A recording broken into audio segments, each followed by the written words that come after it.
Welcome back, friend. I invite you to sit back with me. Relax. Take a deep breath. Let the sound of the crackling fire seep into your ears. Feel the warm fuzzy bliss tickle your heart. It's time for another story. Let's begin. Prior entheogen experience, modest 3x LSD, 15x psilocybin mushrooms, 1x ketamine, 1x NN-DMT, breakthrough, 5x NN-DMT, sub-breakthrough, still strongly visual, 3x ayahuasca, 12x MDMA, 1x mescaline cactus, 1x 2CB, 4x salvia.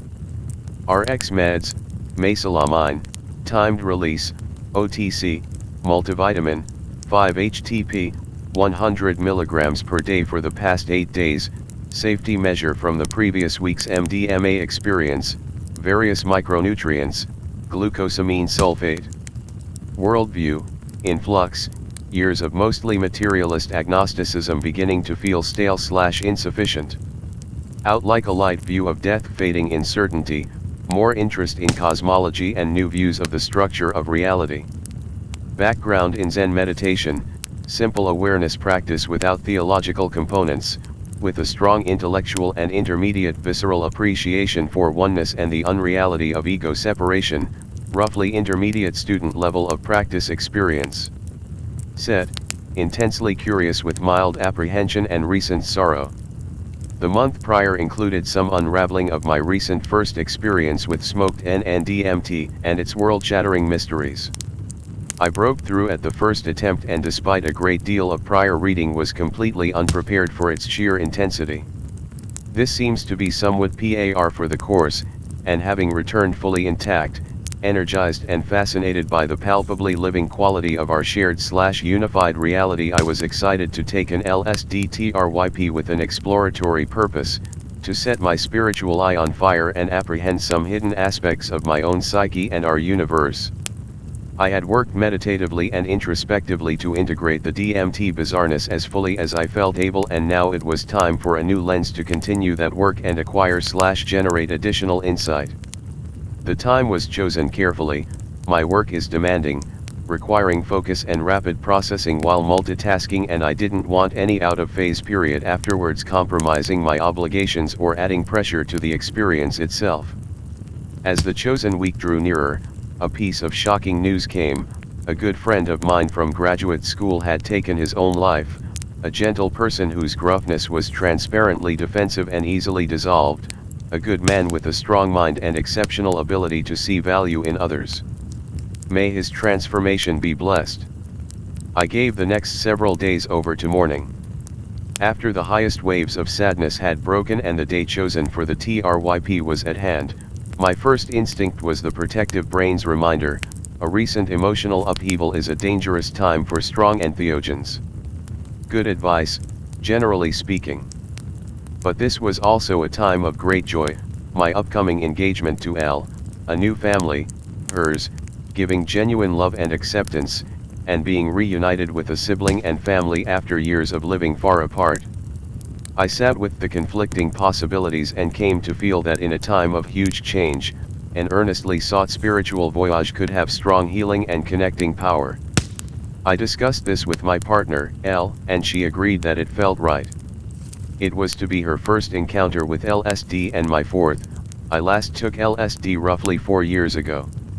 Setting, outdoors in a relatively secluded city neighborhood park and in our apartment, decorated and arranged by L in a nest-like configuration with soft comforters, pillows, and drapings, all with rich colors and patterns. Gorgeous day, temperate with abundant sun and a light breeze. Materials, 3 double hits of blotter LSD, which seems to be a reasonably accurate estimate based on past experiences. He said 150 UG/hit was the potency, obtained from a friend with high standards, 14 8G cartridges of nitrous oxide with dispenser unit, and some bubble hashish from the same friend. Procedure: T+0:00, having returned from family visiting, L and I take the LSD, 2 double hits for me, 1 for her. She wants a moderately visual experience with most of her rationality intact, not a bad way to get familiar with a very new molecule. We clean ourselves and tidy our space while we await the first effects. T+0:30, unmistakable body sensations reach a point of balance, buzzing and humming feeling of energetic activation, subtle deepening of colors. We sit on the couch leaning against one another and pick through some music, settling on Van Morrison for the sweetness and slightly hilarious vocal affectations. T+1:00, I stand to go to the bathroom, feeling different, more careful and aware of my movements. Enter the bathroom, check eyes, pretty wide, about 70% dilated. Watching my arms as I urinate, I notice dark patterns weaving themselves across my skin. I remain in the bathroom for several extra minutes watching the interplay of symbols. They are large, spanning several inches each and connect and flow into each other. I am shirtless, so I look in the mirror to see them spread onto my chest, up my neck and into my face. They are power symbols, reflecting my duty and capacity for healing and teaching. I am a doctor, so this directly addresses one of my primary life missions. I return and tell Elle a bit about what I'm seeing as her trip is slower to arrive, hoping this strong positivity will calm her mild anxiety and beneficially influence her experience. She is glad for me. T+1:30, Elle suggests we head outside as the daylight is just starting to fade, and we had planned to experience full daylight, sunset, and darkness during our experience. We walk slowly to the nearby park, delayed by my periodic desire to admire the wonderful array of plants our neighborhood offers: old trees, huge flowering bushes, grass, and clover, etc. The plants rhythmically move and sway before me, not moved by wind, and seem to vibrate. T+1:45, we succeed in our 5-block walk and arrive at the park. One end has families and dogs. I am drawn to their vividly living presences, but know better than to allow myself to be seen in this mode of being. Brief reflections on the sad cultural state that demonizes such a useful, meaningful tool and leads us to mistrust strangers in general. We walk to a quiet corner and lay out a blanket to rest on. Looking up at the sky, the clouds form growing skeleton pinwheel shapes that emanate outwards and dissipate in the glowing blue background. Lightly colored transparent beams connect like widely spaced latitude and longitude markings. Imagining the impossible distances beyond that blueness is exciting but taxing to the brain in this slightly fuzzy headspace. We remain until sunset. I am enthralled by the play of colors, especially the aliveness of the fiery pinks and reds. Elle is somewhat disappointed in the lack of a stronger visual component. I feel responsible as the more experienced person for having helped her to choose a dose that may have been too low, but her occasional difficulties with depression have made me very cautious and protective of her mental well-being, and I try to gently remind her of this need for safe experimentation. T+2:30, we return home and Elle immediately suggests changing the living room into a more nest-like configuration. She is feeling ancient, primal energies and wants to encourage them to unfold within her. I help at first, but her eye is keener and each layout choice has a purpose that is much more hers than mine. I retreat to the nearby couch and page through a recently acquired copy of Alex Gray's Transfigurations. The psychic energy system painting is especially alive for me now, with radiant electricity emanating from the body surface and lines of intertwining life energy suffusing its internal structures. I feel rapturously grateful to share this precise and delicate anatomy and picture my various bodily systems fully enmeshed, working with and for one another, perhaps feeding and interacting with phenomena we have only minimally understood as a species. T+3:00, nest complete, we remove most of our clothing. The freedom is wonderful. We lie upon the soft space Elle has created and turn most of the electric lights off in favor of large candles. I initially questioned the wisdom of open flames, but we give it a try and it turns out beautifully. The half-dimness increases the intensity of the bright, patterned visuals and prompts me to close my eyes in earnest. I am lost in a sea of intricate, bright geometric patterns that spin, twirl, and rearrange themselves rapidly. The detail is exquisite and so small that I can barely make out the finest shapes within shapes. L and I experiment with various cuddling/relaxing positions and each brings its own body taste feeling. L suggests playing a recording of an accompanied female chanting, many OM syllables with a tone of protection and purification. I am mildly dubious, but each of L's decisions so far has been just perfect for the experience, and so I agree. I reflect that she is very patient to conduct these negotiations with me when she has had such clearly brilliant ideas. The chanting is perfect, the right frequencies, the right volume, the right mix of words and power sounds, and a new type of sacred feeling permeates our space.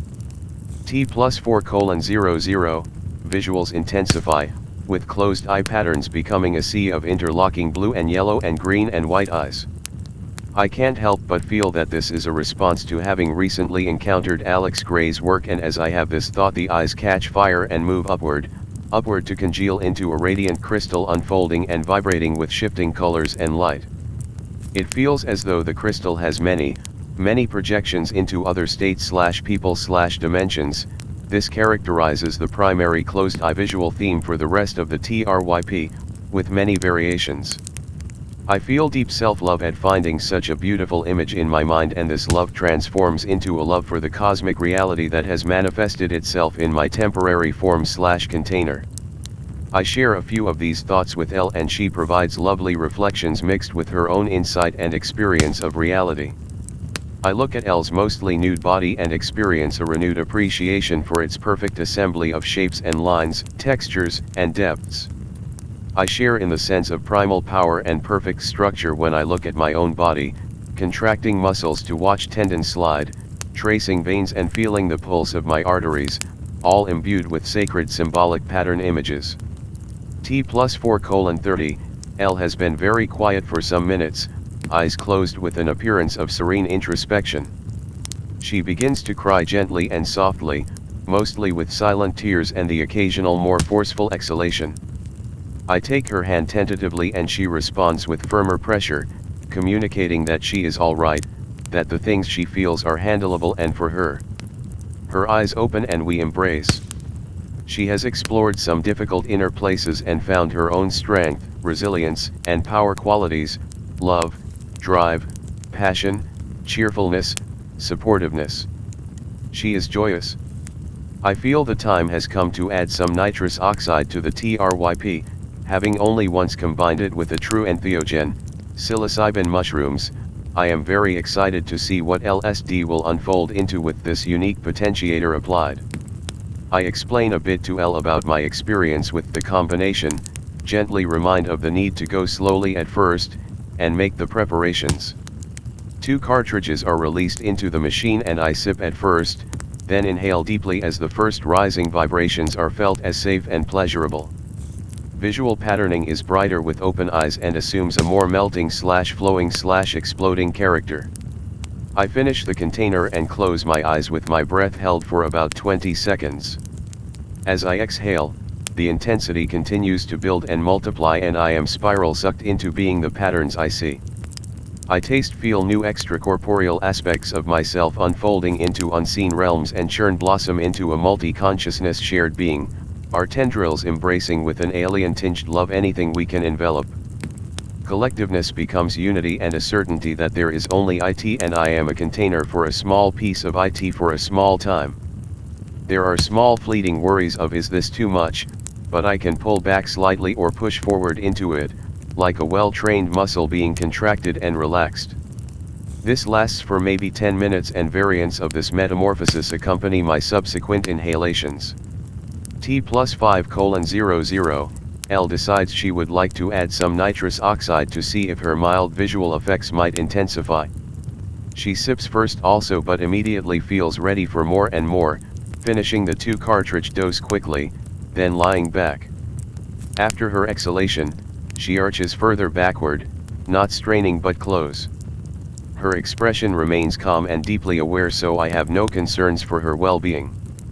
Her eyes remain closed for a time and when she opens them she describes what she has seen: a bright, multicolored shifting Celtic type knot patterned rope twisting upward toward a glowing white light, pulling her towards its radiant center with near-orgasmic intensity of connectedness.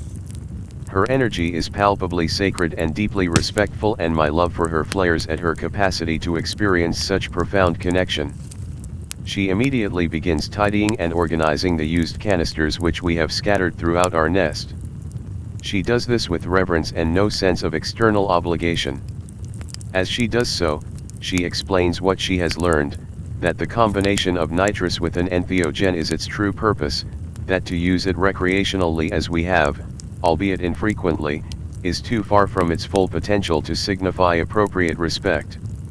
I am struck by the truth of her words and wholeheartedly commit to this new place for a substance I had once used with relative frivolity. She makes a small altar for the dispenser and unused containers and gently enfolds the expended ones in a soft cloth.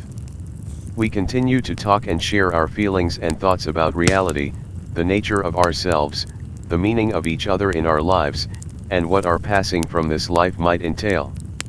Again and again I am awed at the depth of intelligence, wisdom, contemplation, and feeling in this fellow human, my sweet-spirited love partner.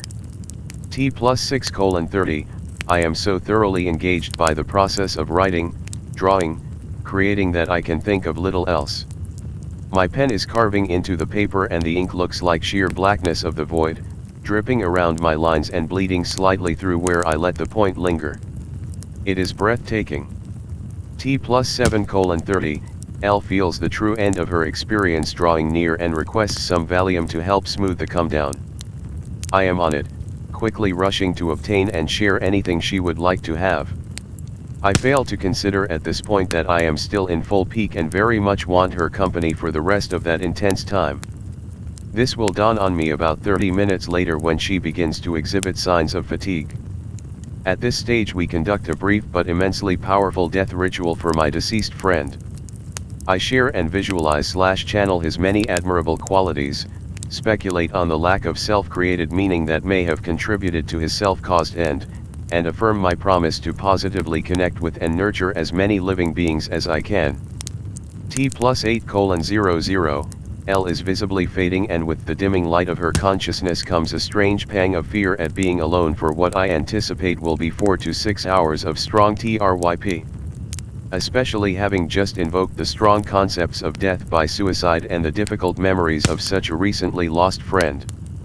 I am fully in control of my linguistic faculties, so I'm able to emphatically but respectfully request that she summon her full energies, overcome the benzodiazepine avalanche, and stay with me through the coming hours. I see the expected emotions play across her features: concern, annoyance, fatigue, deliberation, and finally resolution. She will try but cannot promise.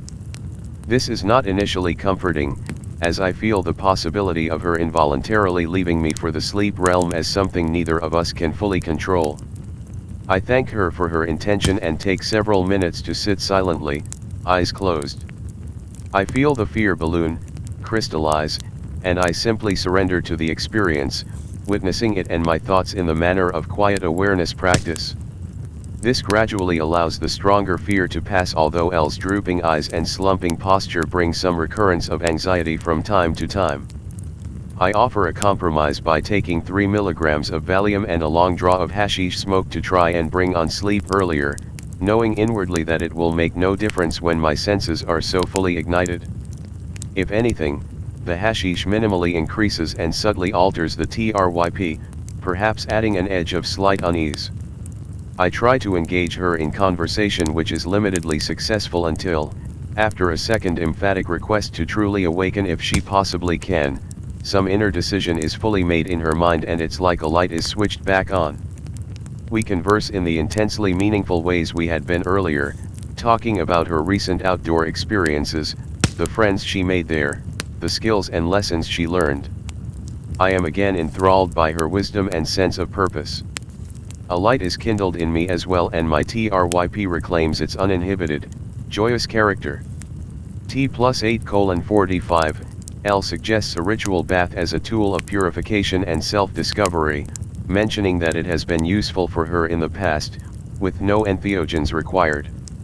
She asks me to choose a color that symbolizes or evokes a meaning for me.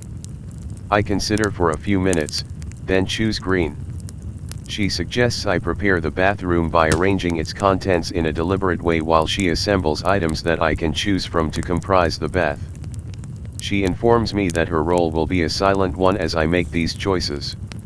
While I perform the basic setup with a bright green towel in front of the tub, clearing counter space and neatening, providing symmetry and cleanliness, she places items just outside the door's threshold.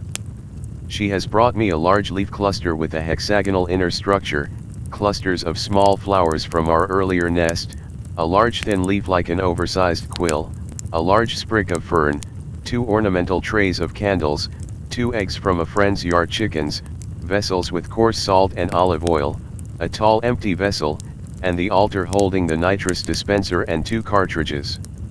She sits nude with legs folded underneath her as I spend about 20 minutes choosing from the items and laying them out in a way that attempts to symbolize self-healing, self-knowledge, erosion of fear by direct engagement, and the sanctity of life. Some of my arrangement was simply instinctual with the meanings overlaid later. Elle affirms this strategy as an important feature of many symbolic events. Tonight is my first experience with self-created ritual and it is immensely assuring and empowering so far. Elle draws the water while I fill the tall empty vessel partially full of red wine and place it last, within reach of the tub. T+9:15, I enter the tub, Elle watching me silently with love and respect as I arrange myself in a position of aware uprightness balanced with reclining comfort. I am radiantly grateful to her for working so hard to overcome exhaustion and then rebounding into such an awake, teacher-guide state of consciousness. The water feels electric and soothing at once and I experience waves of symbol meaning as Elle places the items I have arranged one by one into the tub with me, saving the coarse salt and olive oil for next to last. As the globules of oil shimmer and shift in my visual field, she offers me an egg. I take it, marveling at its structural perfection as it withstands my grip, only breaking after I use my thumb to snap a hole into its dome top. I see/feel a living, congealed mass, slip from the broken shell whose crystalline fracture patterns are a lesson encapsulated. The mass at first leads me to see/feel an early stage embryo sliding through my fingers, but I am not disgusted or afraid of this possible truth, simply awed. As it drops into the tub with me I see it is only yolk and let it fall into the hexagonal space at the center of the floating leaf cluster. Elle leaves quietly as I contemplate this combination of intricately formed natural elements, pieces of being so like and unlike myself. T+9:45, I pour 1/3 of the red wine into the tub, watching the red billows spread downward with a frantic twisting and emanating movement that the LSD creates. Here I make a sign of consecration, fill the nitrous container with the 2 cartridges and respectfully inhale as deeply as I can. My visual field assumes blue-gray and deep brown color tones with twisting brown stripes forming on the walls, bathroom fixtures, and tub in front of me. These interleave and vibrate furiously but with passion, no malevolence. I close my eyes and feel my inner space open, allowing me to make contact with parts of my body self, especially the distributed mysterious nexus network of the immune system. For me this is intensely meaningful, not least because I have an immunological disorder that causes the body to destroy its own tissues in painful and potentially dangerous ways. I have chosen a relatively inactive period of the disease to conduct this journey, but it's always there, and I realize in that moment that it is the source of my earlier fear, a part of myself that literally attacks the rest, an ever-present reminder of my own inevitable death and the potential for much suffering. I pour the rest of the wine into the tub and willingly embrace that my own blood too will flow out from me if my body wills it so. I shed tears of gratitude and forgiveness as I drain the water, rubbing the essences of the different sacramental items into my skin, feeling the areas and organs worst affected by the disease and forgiving them for the pain I have felt from/through them, thanking them for holding out and continuing to function, blessing them for the time when they can no longer work as they have. T+10:30, I rinse with a brief shower and dry off, thanking Elle again for helping to prepare and guide me to such a helpful and meaningful experience. I share the source of my earlier fear and welcome her decision to sleep when it is time. She wants my company and I decide that although I have no capacity for sleep I will stay with her in bed, tripping fiercely in the dark as a test of my newfound courage. She invites me to share one or two more insights from the bath before she sleeps, and again I am struck by her compassion and selflessness. She is usually in bed by 9 p.m. and it is now close to 5 a.m. She falls asleep as I give her soft touches, small recompense for her immense gifts to me, and to allow myself the comfort of physically connecting with her once more. I feel her pass into unconsciousness and delve into my solitary space, knowing that my own decomposition/death is the fear point, and allowing the imagery to reflect that. I see electric bones connected to gossamer wires, twisting and distorting, but I feel calm. I turn, eyes open, to look at Elle's face, and in the darkness I see her forehead crumble away, showing skull, then brain, then deep in the brain a blue star-like geometric center, radiating and pulsing softly. It is an intense thing to see, but not unpleasant, and I expel another burst of gratitude for the hard-won ability to watch quietly and for such a wonderful companion. T+10:45, the next 5 to 6 hours are spent admiring the crystalline closed-eye visuals, shimmering eyes multiplying and layering, movement through pulsing geometric landscapes, feeling open to vastness. There are brief lapses into sleep, 20 to 30 minutes at a time, but largely my awareness remains sharp. T+17:00, awake from a brief sleep period and prepare for the day.